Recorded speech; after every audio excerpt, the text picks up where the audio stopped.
Hello दोस्तों, आज है 24 अक्टूबर 2023 दिन मंगलवार का। आज के मुख्य समाचार, बड़ी खबरें, देश और दुनिया का ताजा अपडेट लेकर हाजिर हो गए हैं। देश के अलग अलग राज्यों की ओर से, सरकारों की ओर से महत्वपूर्ण अपडेट, नए नियम, बड़ी घोषणाएं, बड़े ऐलान की जानकारियां लेंगे। वीडियो को आप पूरा ध्यान से आखिर तक जरूर देखते रहिएगा। तो आइए दोस्तों, बिना टाइम विलंब के शुरुआत करते हैं आज की पहली बड़ी खबर। लेकिन उससे पहले आपको बता दें, आज 24 अक्टूबर 2023 का दिन है और आज है दशहरा यानी विजयादशमी। दशहरा या विजयादशमी का त्योहार बुराई पर अच्छाई का प्रतीक है और इस साल दशहरा आज यानी 24 अक्टूबर 2023 मंगलवार को मनाया जा रहा है। हर साल शारदीय नवरात्रि के अंतिम दिन को हम दशहरा के रूप में मनाते हैं, यानी आज के पर्व को हम असत्य पर सत्य की जीत के तौर पर मनाते हैं। धार्मिक मान्यताओं के अनुसार आज ही के दिन भगवान श्री राम ने लंकापति रावण का वध किया था।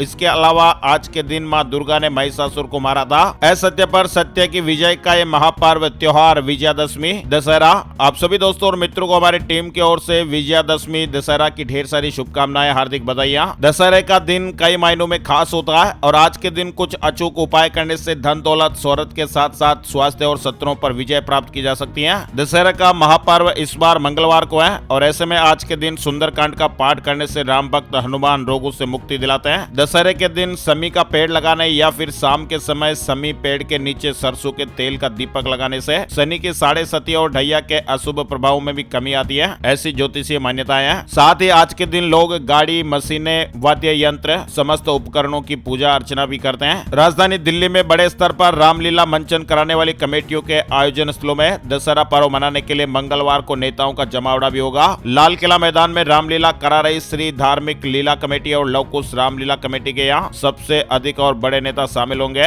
राष्ट्रपति द्रौपदी मुर्मू जी और उपराष्ट्रपति जगदीप धनखड़ भी आएंगे। उपराज्यपाल वीके सक्सेना, मुख्यमंत्री अरविंद केजरीवाल और फिल्म अभिनेत्री कंगना रनौत मुख्य अतिथि होंगे। वहीं कांग्रेस नेता सोनिया गांधी भी आएंगी और भी कई बड़े नेता शामिल होंगे। चलिए खबरों की शुरुआत करते हैं। पहली बड़ी अपडेट खबर है, पीएम मोदी ने जॉर्डन के शाह अब्दुल्ला द्वितीय से बातचीत की है। आतंकवाद और नागरिकों की जान जाने पर चिंता जताई है। प्रधानमंत्री नरेंद्र मोदी जी ने इजराइल हमास संघर्ष के बीच सोमवार को जॉर्डन के शाह अब्दुल्ला द्वितीय से बातचीत की। पीएम मोदी ने ट्विटर पर कहा कि सुरक्षा और मानवीय स्थिति के शीघ्र समाधान के लिए ठोस प्रयासों की जरूरत है। दोनों ने गंभीरता के साथ विचारों का आदान प्रदान किया। हम आतंकवाद, हिंसा और नागरिकों की जान जाने को लेकर चिंतित हैं। सुरक्षा और मानवीय स्थिति के शीघ्र समाधान के लिए ठोस प्रयासों की आवश्यकता है। इजराइल हमास युद्ध के बीच अंतर्राष्ट्रीय परमाणु एजेंसी के चीफ ने भारत की तारीफ की है। अंतर्राष्ट्रीय परमाणु ऊर्जा एजेंसी के निदेशक राफेल मारियानो ग्रोसी ने सोमवार को प्रधानमंत्री नरेंद्र मोदी जी से मुलाकात की और इस दौरान उन्होंने भारत के परमाणु कार्यक्रम की खूब सराहना की है। बंगाल की खाड़ी में चक्रवाती तूफान हामून का खतरा। उड़ीसा, पश्चिम बंगाल में कुछ जगह बारिश देखी जा सकती है, यानी बंगाल की खाड़ी में बना डिप्रेशन सोमवार शाम चक्रवात में बदल गया। भारतीय मौसम विज्ञान विभाग आईएमडी ने कहा कि इस चक्रवात का असर भारत पर कोई बड़ा असर नहीं होगा। हालांकि उड़ीसा और पश्चिम बंगाल के तटीय इलाकों में चक्रवात के असर से बारिश होगी और तेज हवाएं चल सकती हैं। इस चक्रवाती तूफान को हामून नाम दिया गया।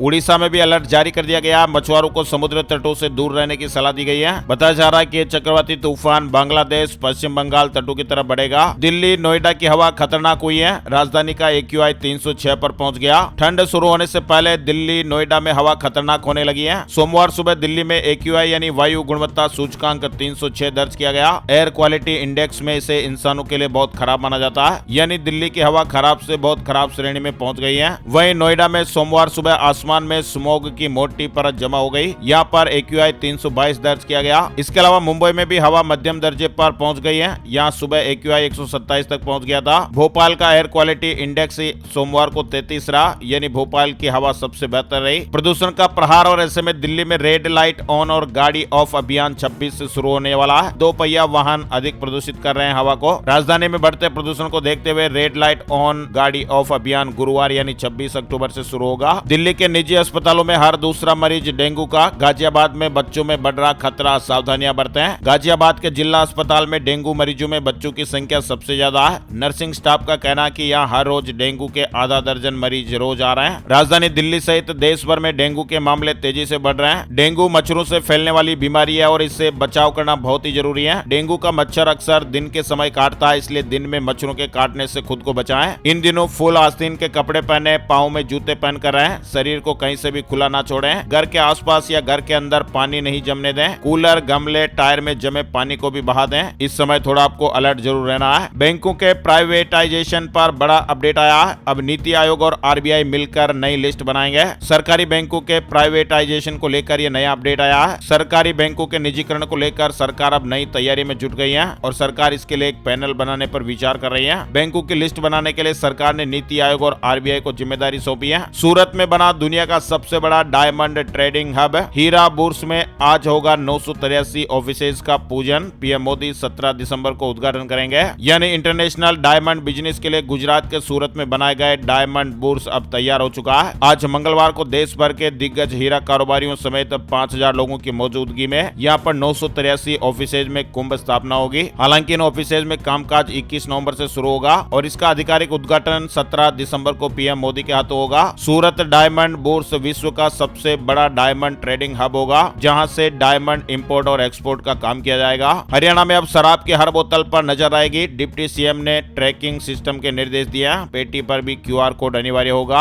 अफगानिस्तान ने पाकिस्तान को पहली बार वनडे में हराया। अफगानिस्तान ने पाकिस्तान के खिलाफ वनडे की पहली जीत हासिल कर लिया। पाकिस्तान को 8 विकेट से हराया। चुनाव आयोग ने बड़ा फैसला लिया है। अपराधी पृष्ठभूमि के प्रत्याशियों को 3 बार सार्वजनिक करनी होगी सूचना। राजस्थान में होने वाले विधानसभा चुनाव को लेकर निर्वाचन आयोग सख्त नजर आ रहा है। कई बड़े एक्शन के बाद निर्वाचन आयोग ने आपराधिक पृष्ठभूमि के उम्मीदवारों के लिए नई गाइडलाइन जारी करते हुए 3 बार अलग अलग समय समाचार पत्रों और टीवी चैनलों में जानकारी प्रकाशित करने का फैसला लिया है। रेल कर्मचारियों को दीपावली का तोहफा। रेलवे बोर्ड ने महंगाई भत्ता 4% बढ़ा दिया। ये 1 जुलाई 2023 से प्रभावी होगा। अब रेलवे कर्मचारियों का महंगाई भत्ता बढ़कर मूल वेतन का 46% हो जाएगा। आरक्षण आंदोलन की तैयारियों में जुटे मराठा संगठन। 25 अक्टूबर से दोबारा शुरू होगा आमरण अनशन। महाराष्ट्र में मराठा आरक्षण का मामला राज्य सरकार के लिए बड़ी चुनौती बन गया है। सभी मराठा संगठन सरकार को घेरने की तैयारी कर रहे हैं। संगठनों ने कहा कि आरक्षण पर फैसला दशहरे तक नहीं हो जाता तो मराठा आरक्षण मुंबई तक लंबा मार्च निकालने की तैयारी है। वहीं 25 अक्टूबर से अनिश्चितकालीन भूख हड़ताल पर जाने की भी घोषणा की गई है। इस तरह के अपडेट हैं। छत्तीसगढ़ से जुड़ी बड़ी खबर। सीएम भूपेश बघेल ने बड़ा ऐलान किया है। कांग्रेस की सरकार बनी तो इस बार भी कर्ज माफी होगी। इस बार भी किसानों का कर्जा माफ करेंगे। थम जाएगी यूपी रोडवेज। 10,500 बसों का चक्का जाम करेंगे रोडवेज कर्मचारी। आंदोलन की तारीख घोषित हो गई है। लगभग 50,000 रोडवेज कर्मचारियों के हितों की अनदेखी से उनमें नाराजगी बढ़ती हुई दिखाई दे रही है। कर्मचारी संघ 8 नवंबर से बसों का चक्का जाम करने की तैयारी में है। कर्नाटक जैसी गारंटियां राजस्थान में देंगे। राजस्थान के मुख्यमंत्री अशोक गहलोत ने सोमवार को कहा कि कांग्रेस पार्टी जल्द ही राज्य में गारंटी देगी। सीएम ने कहा कि जिस तरह पार्टी ने कर्नाटक में गारंटियां दी थी उसी तर्ज पर राजस्थान में गारंटी दी जाएगी। दिवाली से पहले मशहूर आईटी कंपनी इन्फोसिस कंपनी के कर्मचारियों को तोहफा मिला। 1 नवंबर से सैलरी बढ़ेगी। देश की दूसरी सबसे बड़ी आईटी कंपनी इन्फोसिस के कर्मचारियों का सैलरी बढ़ोतरी को लेकर इंतजार खत्म होने वाला है। कंपनी ने आधिकारिक तौर पर यह ऐलान कर दिया कि वो 1 नवंबर से कर्मचारियों की सैलरी बढ़ाएंगे। दिवाली छठ पर घर जाना आसान हो जाएगा। रेलवे 283 फेस्टिवल स्पेशल ट्रेनें चला रहा है। फेस्टिव सीजन शुरू हो चुका और ट्रेनों में भीड़ भाड़ भी बढ़नी शुरू हो गई है। शेयर बाजार में हाहाकार मच गया। सेंसेक्स 826 अंक टूट गया। निवेशकों के 7,77,000 करोड़ रुपए डूब गए। सेंसेक्स 825 अंक गिरकर 64,571 पर बंद हुआ। निफ्टी भी 260 अंक टूट गया। मेटल, रियलिटी, आईटी और बैंकिंग शेयरों में सबसे ज्यादा गिरावट देखी गई। शेयर मार्केट में सोमवार को बड़ी गिरावट देखने को मिली है। अब हिमाचल प्रदेश के घरों में आई दरारें। बेघर हुए लोग। हिमाचल प्रदेश के लाहौल स्पीति जिले के एक गांव में दरारें आई हैं और ये दरारें गांव के 9 घरों में आई हैं। इनमें से 4 घरों को असुरक्षित घोषित कर दिया गया, यानी कि अब वे रहने लायक नहीं है। गांव के निवासियों ने भूवैज्ञानिक सर्वेक्षण की मांग की है। उनका कहना है कि इसकी जांच जल्दी की जाए, नहीं तो यहाँ भी जोशीमठ जैसा हाल होगा। बात कर लेते हैं इजराइल हमास से जुड़े अपडेट। यूएस, यूके, फ्रांस और इटली इजराइल के समर्थन में कई देश उतर आए हैं, लेकिन कुछ शर्त भी रखी है। अमेरिका, ब्रिटेन, फ्रांस, कनाडा और इटली के नेताओं ने हमास के खिलाफ एक बार फिर इजराइल का समर्थन किया है। साथ इन देशों ने पीएम नेतन्याहू से अंतर्राष्ट्रीय मानवीय कानूनों को बनाए रखने और नागरिकों की रक्षा करने का भी आग्रह किया है। हमास को खत्म कर देंगे, पीएम नेतन्याहू ने कहा है। समर्थन के लिए फ्रांस, स्पेन और नीदरलैंड को धन्यवाद दिया है। आपको बता दें, इजराइल ने गाजा में हमास के 320 ठिकानों पर हमले किए। ईरान ने कहा कि हिंसा आउट ऑफ कंट्रोल है। ईरान की इजराइल को खुली धमकी, गाजा में हमले ना रुके तो बेकाबू हो जाएंगे खाड़ी देशों के हालात। फिलिस्तीन के आम लोगों की मदद के लिए भारत भी आगे आया। हवाई मार्ग से भेजी दवाइयां और राहत सामग्री। इजराइल और हमास के बीच युद्ध पिछले कई दिनों से जारी है और इस युद्ध की वजह से तमाम आम लोगों को दिक्कतें हो रही हैं। हजारों लोगों के घर उजड़ गए हैं। खाने के लिए खाना नहीं है। प्यास बुझाने के लिए साफ पानी की भारी किल्लत हो रही है। लोग खुली सड़कों पर सोने को मजबूर हैं। इसी बीच फिलिस्तीन के आम नागरिकों की मदद के लिए भारत भी आगे आया है। विदेश मंत्रालय के आधिकारिक प्रवक्ता अरिंदम बागची ने रविवार को कहा, भारत ने फिलिस्तीन के लोगों के लिए मानवीय सहायता भेजी, जिनमें चिकित्सा सहायता और आपदा राहत सामग्री शामिल है। चंडीगढ़ में दशहरे पर भी चला सकेंगे ग्रीन पटाखे, शाम 4 बजे से 6 बजे तक की छूट। पहले दिवाली और गुरु पर्व की परमिशन थी। वहीं बिहार में छात्रों के लिए खुशखबरी आई है, सरकार 4 लाख रुपए तक का लोन दे रही है। आप भी स्टूडेंट क्रेडिट कार्ड योजना का लाभ उठा सकते हैं। बिहार सरकार राज्य के छात्र छात्राओं के लिए शानदार ऑफर लेकर आई है। स्कीम है, यूपी में 48 घंटे में दिखेगा चक्रवाती तूफान का असर, 27 अक्टूबर तक कोहरा छाएगा, दिन में भी गुलाबी ठंड। पंजाब में आज सेवा केंद्रों में आधे दिन की छुट्टी रहेगी। दशहरे को लेकर सरकार ने ऐलान किया, दोपहर 2 बजे तक लोग बाग काम करवा सकेंगे। रतलाम में एसएसटी की कार्रवाई, इंदौर से रतलाम लाया जा रहा 6 करोड़ का सोना चांदी पकड़ा गया। कतर एयरवेज के सीईओ ने अपना पद छोड़ दिया। 27 साल से एयरलाइन से जुड़े थे अकबर अल बेकार। बद्र मोहम्मद अल मीर नए सीईओ होंगे। एसबीआई पीओ प्रीलिम्स भर्ती परीक्षा का एडमिशन कार्ड जारी हो गया। भारतीय स्टेट बैंक ने पीओ भर्ती परीक्षा के लिए एडमिशन कार्ड जारी किया। वहीं राजस्थान में आरपीएससी आरएएस प्रारंभिक परीक्षा का परिणाम पहले ही जारी किया जा चुका है। अब आयोग ने परीक्षा की मार्कशीट भी जारी कर दी है। पंजाब से जुड़ी बड़ी खबर, 50,000 करोड़ रुपए के पल्स एग्रोटेक कॉर्पोरेशन लिमिटेड यानी पीएसीएल केस में 3 साल से भगोड़े चल रहे 3 आरोपियों को विजिलेंस ब्यूरो द्वारा गठित विशेष जांच टीम ने गुजरात स्थित अहमदाबाद से काबू किया। अयोध्या के राम मंदिर में पुजारियों की भर्ती, आवेदन प्रक्रिया चल रही है। आखिरी तारीख 31 अक्टूबर 2023 तक है। निजी निवेश के लिए फंड शुरू करेंगे पेटीएम के फाउंडर, सेबी से मंजूरी मिली है। भारत ने डेवलप किया दुनिया का पहला combined AC DC charging connector, EV users को बड़ी राहत मिलेगी। Xiaomi 14 सीरीज 26 अक्टूबर को लॉन्च होगी। नए मोबाइल फोन स्मार्टफोन से जुड़ा अपडेट है। घरेलू एयरलाइंस सर्दियों में 8% ज्यादा उड़ानें करेंगी संचालित, डीजीसीए ने शीतकालीन कार्यक्रम को मंजूरी दे दी है। उत्तर प्रदेश से बड़ी खबर आ रही है, शहरों की तरह गाँव में भी संपत्तियों के म्यूटेशन की सुविधा मिलेगी। राजस्व परिषद बोर्ड ने बड़ा फैसला लिया।